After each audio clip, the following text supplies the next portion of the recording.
When the nation trembles, in order to protect the sovereignty and integrity, the Constitution stands prepared. Welcome to the world of emergency provisions. Today we are going to discuss about the various emergency provisions that are enshrined in the Constitution of India.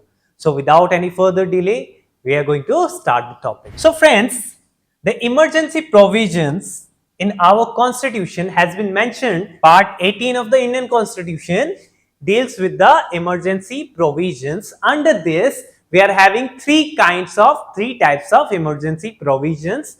One is national emergency, the other one is state emergency, also known as President's Rule, and the last is financial emergency. So these are the three types of emergency provisions that are enshrined in the Constitution of India.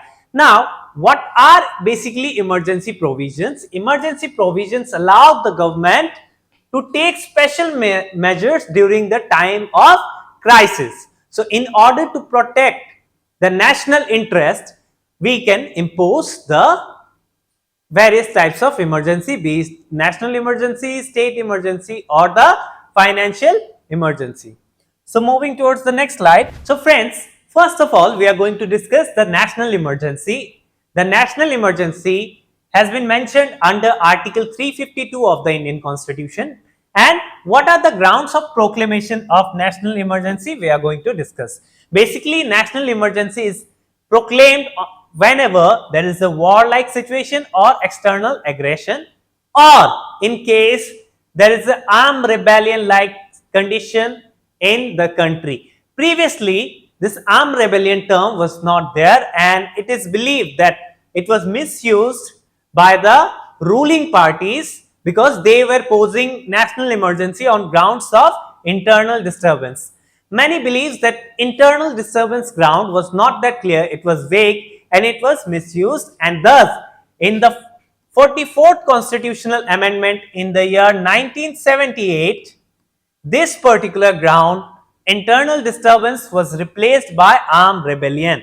Now friends, we must be wondering who imposes this particular various types of national emergency. Basically, the President of India is authorized to proclaim national emergency, but on the advice of the cabinet, and cabinet is headed by, of course, our Prime Minister.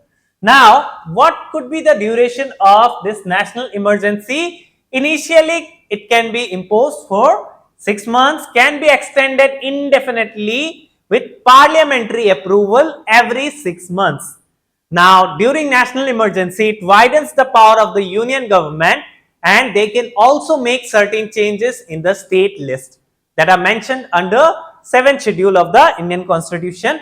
All the fundamental rights are suspended except two fundamental rights, that are Article 20 and 21. Moving towards the next slide, friends, we are having the state emergency. Often in news we come across that President rule in this state, President rule in that state. So what is it?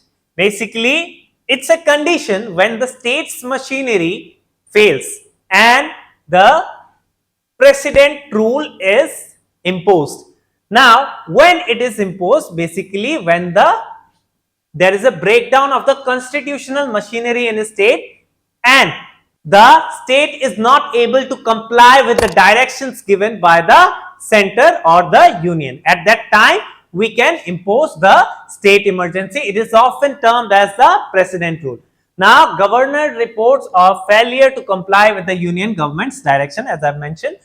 As we have discussed, that the imposing authority is the President of India on the recommendation of the union cabinet. Now, how we can impose the President rule? Approval by parliament within 2 months. After it is initiated, it must be approved within 2 months and can be extended for 6 months, can last for 6 months and extended up to 3 years with periodic approval after every 6 months. Now, during the state emergency, the central government assumes the control of the state. State legislature may be dissolved or suspended, and the governor acts on behalf of the union. on behalf of the union government. The governor acts on behalf of the union government. So moving towards the next slide, friends, we are having the financial emergency. So far, financial emergency has never been imposed. Now, when is financial emergency imposed? When the finances, now condition, threat to the financial stability or credit of India in any part thereof. Imposing authority, the President of India. Now, what is the procedure to impose the financial emergency?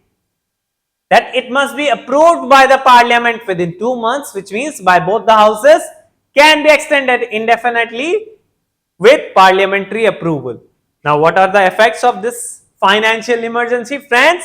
Reduction in the salaries and allowances of the government employees and central control over the state over all the financial matters.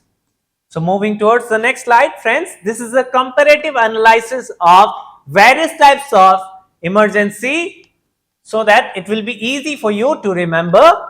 Now, national emergency is mentioned under Article 352. What are the grounds? War, aggression or armed rebellion. Now, what is the approval time? 1 month. Can be extended indefinite period with 6 months. After every 6 months, renewal is required. Now, what are the notable impacts? Suspension of fundamental rights. Central government becomes more powerful. State emergency, Article 356. What are the grounds? Constitutional breakdown. Approval time 2 months.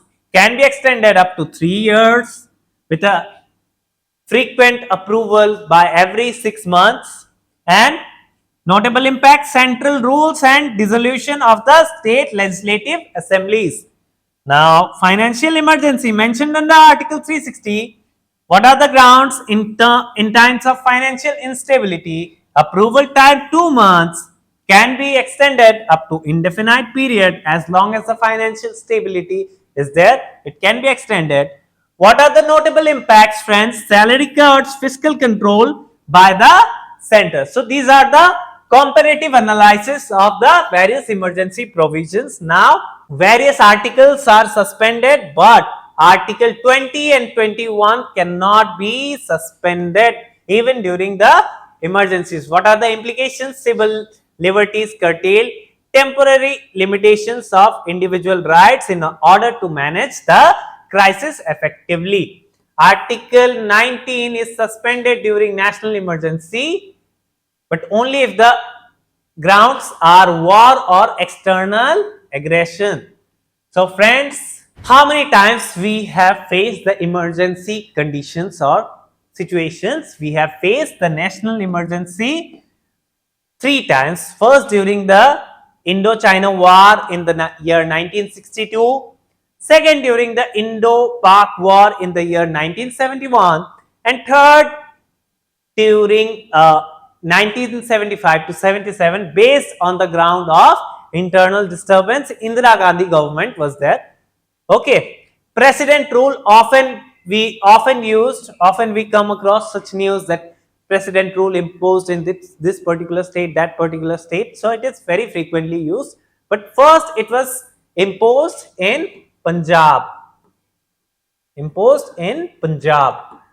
So financial emergency we have never imposed till date. So friends, this was a basic analysis or basic discussion about the various financial provisions that are enshrined in the Indian Constitution. So if you want to learn more topics in a simple and holistic manner, stay connected with Edufy. Thank you.